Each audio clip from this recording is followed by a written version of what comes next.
Badan Gizi Nasional tidak relate dengan penerima manfaat.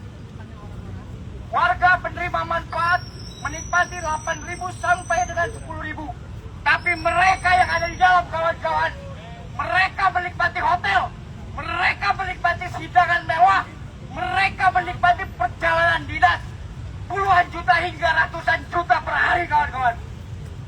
Maka hari ini kami ingin mensegel gedung BGN sebagai bentuk kekecewaan kami kepada mereka, kawan-kawan. Demikian, Assalamualaikum warahmatullahi wabarakatuh. Baik, terima kasih Mas Agustile atas orasinya. Hari ini sudah ada kawan-kawan yang lain ya. Kita hari ini sudah ada perwakilan dari teman-teman aliansi Ibu. Ini ada Mbak Anet. Mbak Anet sepertinya sudah ada tadi. Silakan Mbak.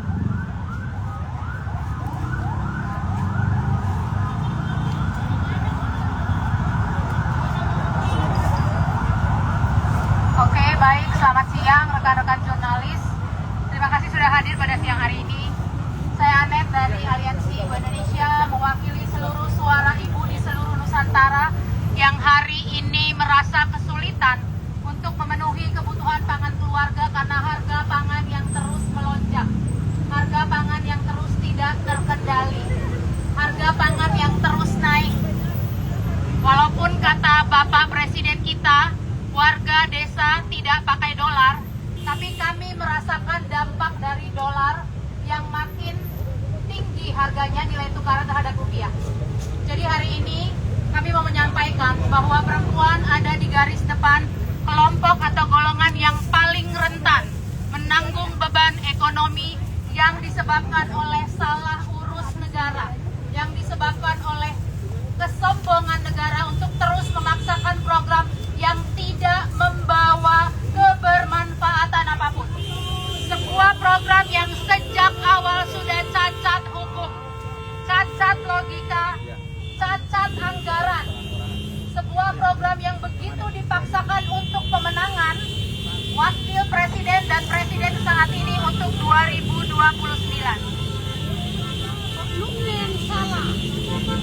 Jadi hari ini kami mau menyuarakan bahwa kami mau menuntut hak kami, ibu-ibu, perempuan, anak-anak yang terkena bukan hanya racun MBG secara fisik, tapi juga membunuh hak anak-anak untuk dapat pendidikan yang layak, membunuh hak warga negara untuk dapat hak kesehatan yang layak, membunuh hak teman-teman saudara-saudara kita di Sumatera Utara, di Aceh, dan di Sumatera Barat yang sampai saat ini 7 bulan setelah bencana belum juga pulih. Bagaimana mau bicara pendidikan? Sekolahnya penuh lumpur. Bagaimana mau bicara pendidikan? Gurunya tidak sejahtera. Bagaimana mau bicara pendidikan? Tidak ada fasilitasnya. Pendidikan bukan soal kenyang. Dan ibu-ibu tahu itu. Karena itu teman-teman, kami mau menunjukkan hari ini. Kami rakyat tidak terima terus-menerus dilecehkan, terus-menerus dibully, terus-menerus diabaikan suara kami oleh negara.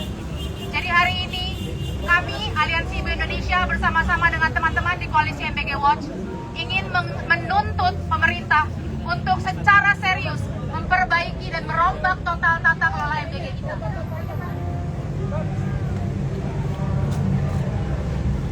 Baik, terima kasih banyak Mbak Anet untuk orasinya. Hari ini sudah ada beberapa orasi yang disampaikan teman-teman orator. Ada rekan kita, Mas Bima Yudhistira, juga akan menyampaikan orasinya.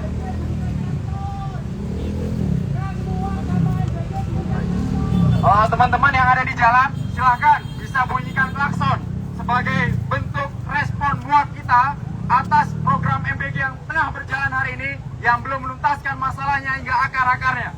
Silakan pada Mas Bima menyampaikan pandangan orasi-orasinya. Teman-teman semuanya, rekan-rekan jurnalis, masyarakat yang ada di sini, hari ini BBM Pertamax naik 32%. Tapi masalahnya bukan cuma pengumuman yang mendadak.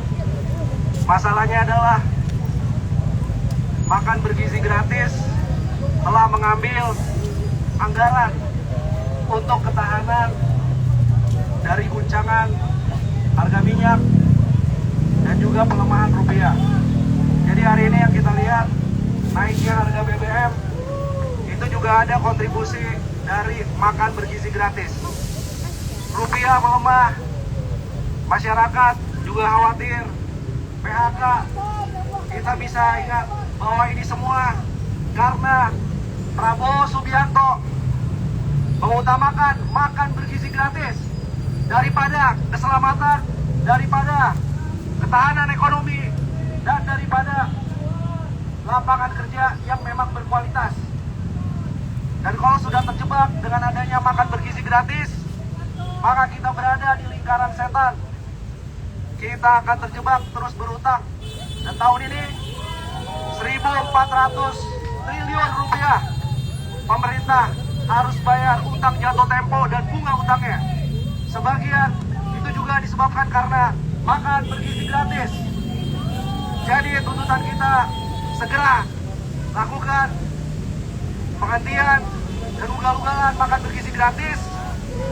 Kembalikan anggarannya untuk menunjang lapangan kerja, menunjang transportasi publik yang bagus.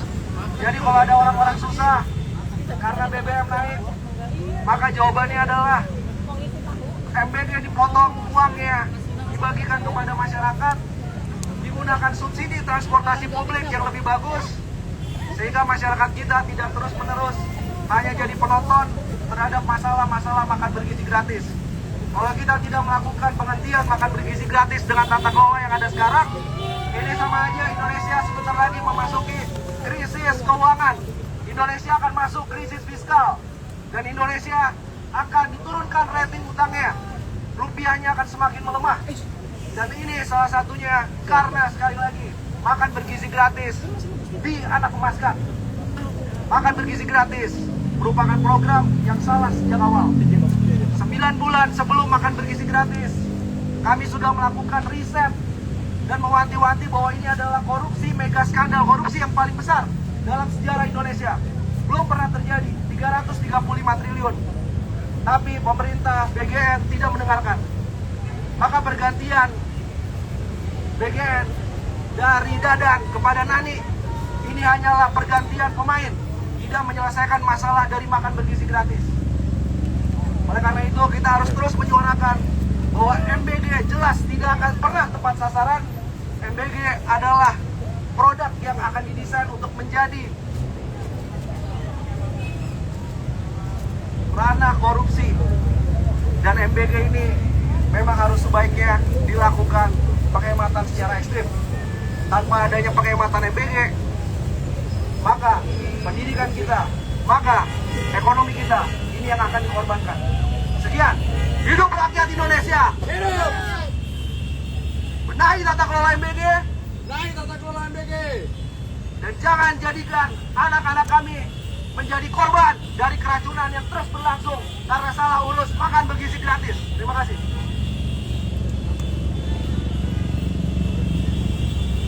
Oke kawan-kawan, bisa dengar suara